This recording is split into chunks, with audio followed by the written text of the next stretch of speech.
Welcome to another Faith-Free Family Moment. I'm glad to be with you and excited to share some things with you.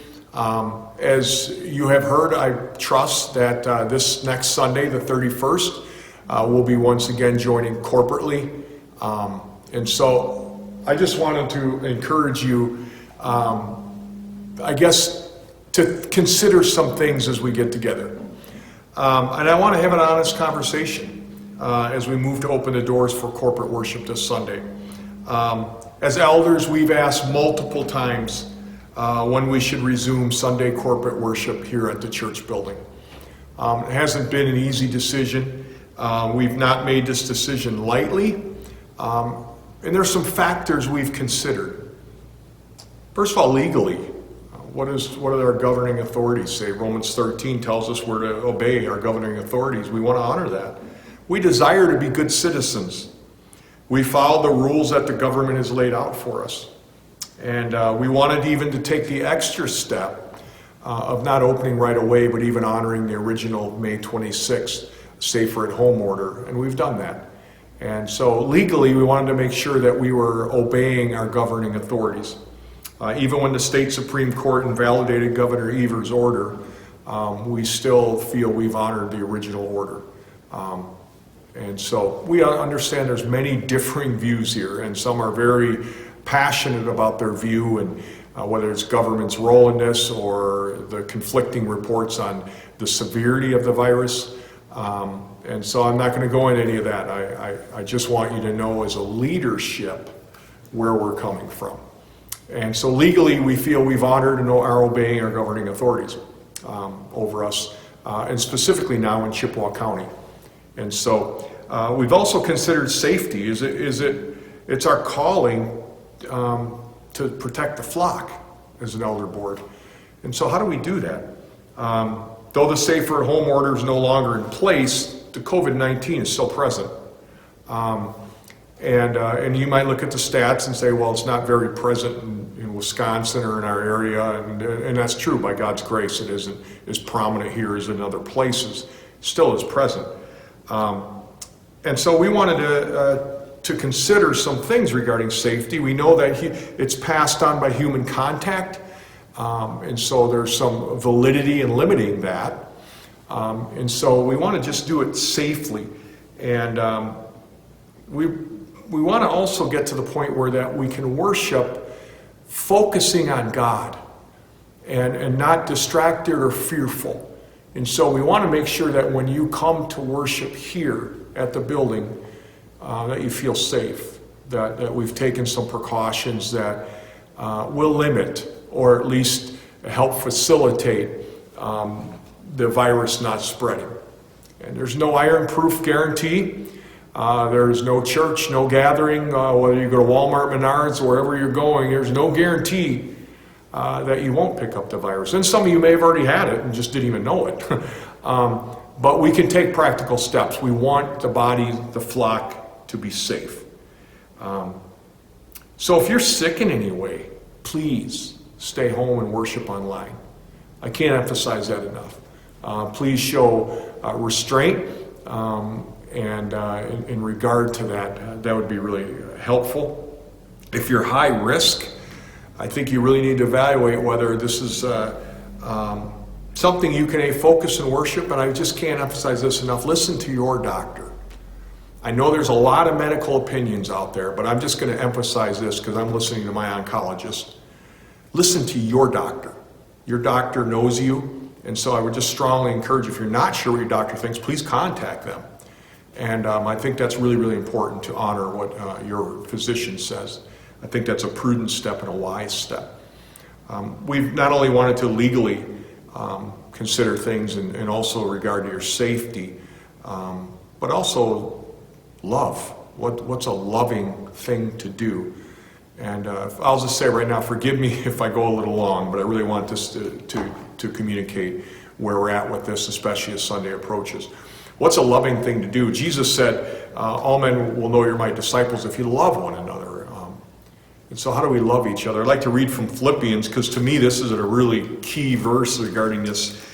Therefore, if there be any encouragement in Christ, if there's any consolation of love, if there's any fellowship of the Spirit, if any affection and compassion, make my joy complete by being of the same mind, maintaining the same love, united in spirit, intent on one purpose. Do nothing from selfish ambition or empty conceit, but by humility of mind regard one another as more important than yourselves. Do not merely look to your own interests, but also to the interest of others. Do nothing out of selfish ambition. Look to the interest of others. Isn't that a loving thing to do? We want to be a loving community. And the question comes, is it a loving thing to open up? It's really a key question. And some of the questions are asked this way because there are differing opinions.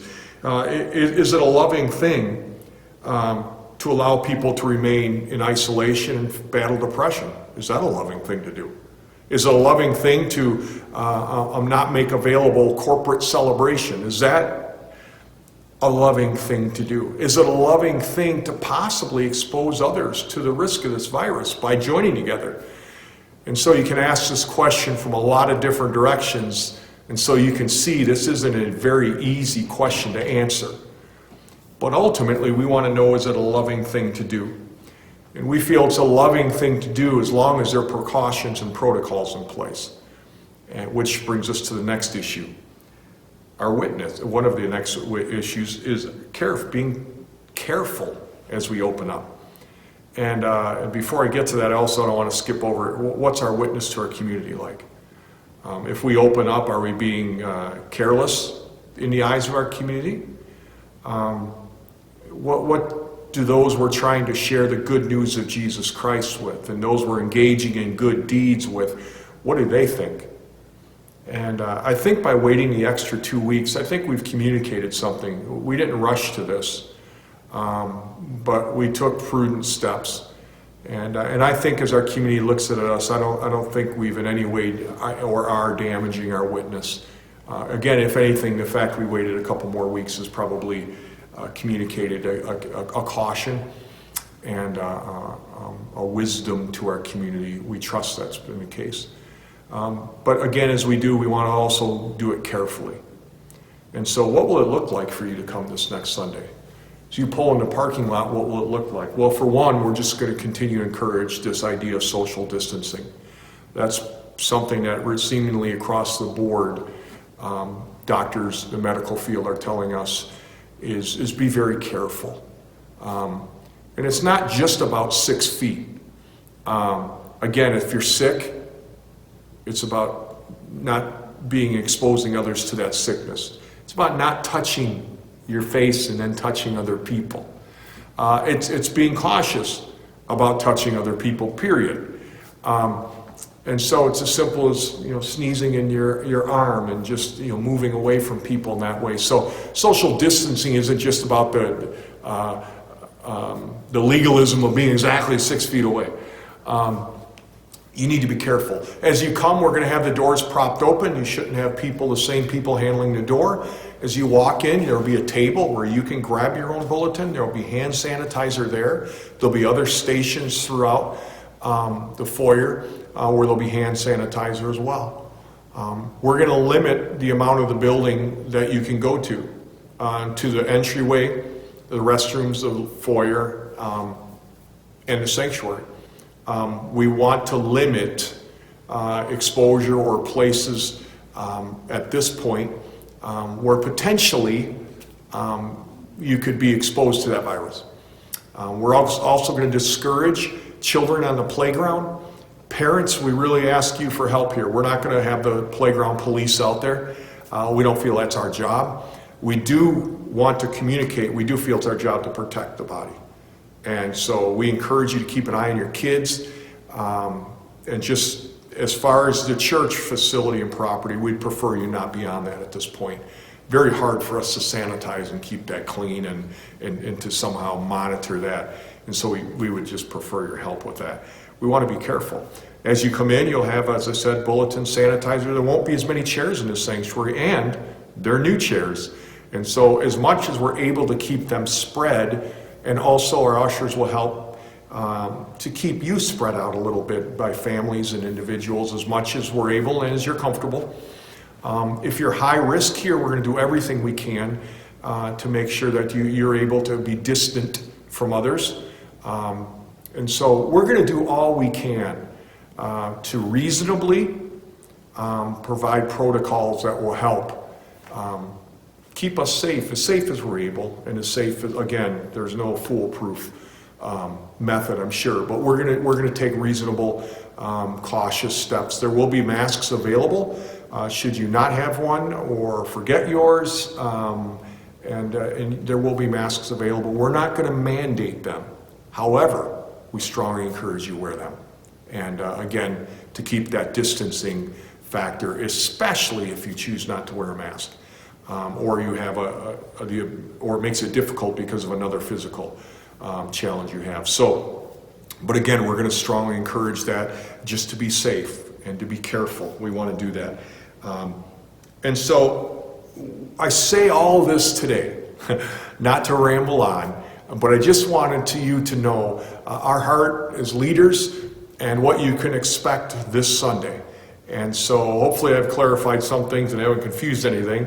But hopefully, again, that if you do come out this Sunday, that you're able to engage in worship, to focus on our Lord Jesus Christ. And I just encourage you again, if you're sick or if you're hesitant about coming out, we wouldn't want you to come here and be distracted. That wouldn't help you. We just exhort you to worship online with us. And so thank you for hearing my heart and the heart of our elder board, as I hopefully communicate that as well. And feel free to call if you have any questions. We want to remove any questions you might have or potentially any barriers as best we can. And so thank you for tuning in. And if you know others in the body maybe who don't normally listen to this, that maybe you pass it on to them so they can kind of hear a little bit about what to expect. I appreciate it. God bless you. We love you. Have a great day.